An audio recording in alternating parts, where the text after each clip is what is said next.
Continuando com a leitura e a compreensão da carta 1, Cristo diz que agora, nos tempos atuais, as habilidades mentais do ser humano deixaram para trás as habilidades espirituais. E foi isso que aconteceu com o advento de toda a tecnologia, de toda a informação.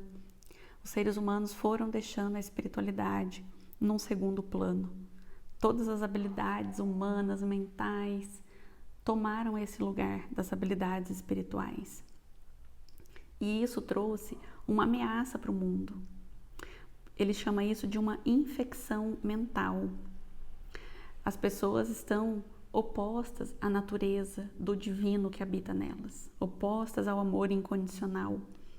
Toda essa consciência voltada só aqui para a matéria, para o físico, para o mental, esse tipo de consciência que os humanos hoje deixam habitar neles, bloqueou o fluxo divino, bloqueou esse contato com a mais elevada consciência. E essa infecção mental, ele chama de infecção mental contagiosa, é o que hoje faz com que tenhamos tantos distúrbios nas pessoas, distúrbios de saúde, tantas mudanças climáticas, extinção de seres vivos, degradação do meio ambiente. E esse é um comportamento que é destrutivo. Nós estamos nos autodestruindo. E a mídia também, ela colabora com isso. A colaboração da mídia vem para capturar o interesse das pessoas, essas pessoas que estão ainda muito voltadas para o egocentrismo, elas se deixam ser levadas por essa TV, e ele chama a televisão e todos esses canais de comunicação, todas as formas de comunicação da atualidade que fazem mau uso dessa comunicação, da besta. Isso seria a besta, porque essas informações distorcidas muitas vezes são feitas a partir de interesses particulares. Isso sim é a besta. E essa infecção mental, ela vai perdurar até que muitas pessoas conheçam o verdadeiro caminho da vida. E é isso que ele veio mostrar. Ele desceu em consciência aqui na Terra, baixando os padrões vibratórios dele, para poder trazer essa mensagem para nós. E ele faz isso através do que ele chama de canal. Ele não menciona o nome da pessoa que transcreveu essa mensagem, então é chamado de canal. Toda essa infecção mental da qual ele diz é somente um impulso de consciência. Nós agimos por impulsos, e aquilo que está na nossa consciência, o tamanho que é a nossa consciência, faz com que nós tenhamos impulsos, e a gente faz todas as nossas ações por esses impulsos. E esses impulsos, eles emitem as partículas elétricas. A gente vai falar mais sobre essas partículas elétricas nos próximos vídeos, e a gente vai formando a nossa realidade. A nossa consciência, através dos impulsos, criam a nossa realidade. E isso não é castigo de Deus. Toda essa realidade que a gente vê de sofrimento, de escassez, não é castigo de Deus. Isso é reforçado em vários momentos na carta, que nós não estamos recebendo castigo de Deus. Isso é apenas um fato científico da nossa existência. E ele deixa uma mensagem para as igrejas. Está bem específico que essa mensagem é uma mensagem para as igrejas.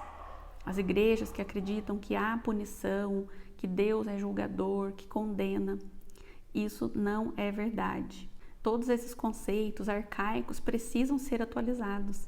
Assim como os livros das escolas, livros de ciências, de geografia, precisam ser atualizados com frequência, todos esses dogmas, essas doutrinas que foram constituídas sobre a vida dele, a respeito da crucificação dele, devem morrer de morte natural. Essas são palavras dele, que todas essas doutrinas centradas na crucificação dele devem morrer de morte natural. Nenhuma religião aqui do mundo hoje possui o conhecimento adequado para poder liderar os seus participantes para que tenham realmente mudanças nos padrões mentais. Esse padrão que depois de alterado vai nos conduzir para a paz, para o amor fraternal, para o amor incondicional, para a prosperidade. Nenhuma religião, nenhum líder está apto nesse momento a realmente fazer essa mudança necessária no padrão de consciência da humanidade. E ele também cita que tudo isso está fazendo com que as igrejas se esvaziem. E agora eu quero que você pense, e agora Selma falando, quero que você pense se você concorda com isso, que as igrejas estão se esvaziando. E ele diz que se as igrejas elas quiserem durar, elas têm que deixar de lado essas diferenças entre religiões e ter a humildade de aceitar que a inspiração ela não vem da terra. E os líderes religiosos devem aceitar que a realidade não é do jeito que eles pensam. As igrejas e todos nós devemos aceitar que existe uma visão mais elevada, que existe uma visão diferente daquela que nós estamos enxergando nesse momento.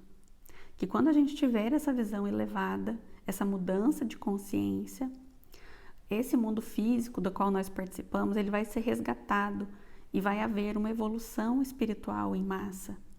Hoje, a nossa visão e a visão das igrejas é de uma vida de fardo, uma vida pesada, uma vida de sofrimento. A salvação, ela diz respeito a uma vida de sofrimento e isso é uma visão muito distorcida. Quando a verdadeira natureza do nosso ser for entendida, e Cristo vai mostrar isso para nós aqui nessas cartas, a verdadeira natureza do nosso ser, quando nós compreendermos qual é essa verdadeira natureza, toda a humanidade vai avançar para um próximo nível de evolução espiritual. Mas para alcançar essa meta, a gente precisa responder uma pergunta bem importante. O que e quem nós somos? O que é preciso para ser autêntico, para viver a nossa própria verdade? Quem nós somos? O que nós viemos fazer aqui? Ele, no deserto, ele teve as respostas para essas perguntas. Ele compreendeu tudo isso nas 6 semanas que ele viveu no deserto. E, a partir dos ensinamentos que ele está trazendo aqui para nós, dos esclarecimentos de tudo que ele viveu, nós também vamos poder compreender o que nós somos e quem nós somos. E o que ele pede é que a gente abra nossa mente para que ele dirija até nós uma nova maneira de pensar e de sentir. E isso vai levar a uma harmonia com a nossa realidade, vai levar uma melhor condição de vida, mais segurança. Mas nós precisamos abrir a nossa mente para ele poder registrar isso internamente, na nossa mente. E para que a gente tenha essa compreensão, ele vai trazer para nós coisas que ele quis ensinar na Palestina, mas que os homens ainda não estavam prontos para receber naquela época. Naquela época, toda a história que foi escrita, somente se dizia que ele era tentado pelos demônios no deserto, mas não foi bem assim que aconteceu. A verdade sobre o que aconteceu, como realmente foi a vida dele aqui na Terra, foi suprimida pelos discípulos para dar uma maior credibilidade para a divindade da qual ele era apresentado. Mas ele sempre dizia que ele era filho do homem, justamente para dizer que ele era humano e que ele tinha as habilidades que nós também temos como humanos, que se ele poderia fazer, nós também poderíamos fazer igual. Era isso que ele queria dizer. Então ele se colocava não como filho de Deus, mas como filho do homem. E os discípulos, eles relataram a vida de Jesus Cristo, mas somente daquela percepção do que eles lembravam. Não foi plenamente dos relatos reais.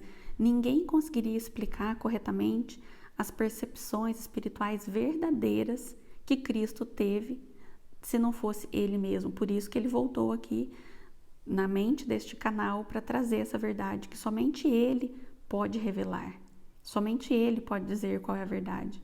E no próximo vídeo vai ser do relato dos 40 dias que ele viveu no deserto. O que ele viu, o que aconteceu, o que ele aprendeu nesse período que ele esteve no deserto. Aproveito para pedir para você se inscrever aqui neste canal, deixar o seu joinha aqui no vídeo e acompanhar toda essa série do livro As Cartas de Cristo.